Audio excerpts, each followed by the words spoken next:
Skoda has come a long way since being taken over by the VW group in the 1990s, and the Octavia is its best-selling model, and it's not really hard to see why, because it's basically a Golf underneath the skin, only it's got a slightly bigger, more practical body with an elongated tailgate rather than a cut-off hatchback. And that means the boot is absolutely massive. I mean, there's even enough room for me in there. What's that? You want me to prove it? All right. Okay, so I feel a little bit ridiculous now, but it does kind of illustrate the point. And if you need even more space, you can always fold the rear seats down. And because unlike in a Golf, the seat bases flip forward, it means that the backs lie completely flat, which boosts practicality. But let me show you what the Octavia is like for the place where people are supposed to be travelling. And as you can see, I've got plenty of knee room and headroom. As for the front, it's very easy to get comfortable in the Octavia, regardless of your size or shape, because there's lots of adjustment in the driver's seat and the steering wheel. Also, there's quite a few nice practical features.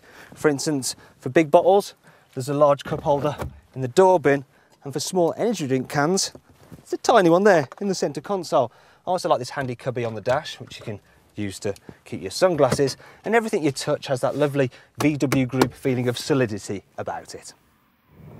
You can get the Octavia with a wide range of VW group engines. I mean, diesels are the obvious choice, but it's definitely worth checking out some of the new turbo petrols, such as the 1.2 TSI in this car, because it's smooth, it's economical, and it's surprisingly swift. In fact, do you know what? I swear it doesn't even feel like a 1.2, it's more like a 2 litre. But whichever engine you go for, the Skoda Octavia will always be a quiet and refined cruiser. It's also very comfortable too, because the suspension does a great job of ironing out all the bumps in the road, yet it still manages to corner with quite a bit of gusto. However, while this car handles well, I wouldn't exactly describe it as being entertaining to drive in the way that a Ford Focus is, and that's because the steering, well, it kind of lacks a little bit of feel. And while I'm having a moan about things, I'd have to say it's a bit mean that it's not got a central armrest. Only the top spec car gets one, and if, like me, you'd like to have a bit of a lean while you're driving, that could be a bit of a pain.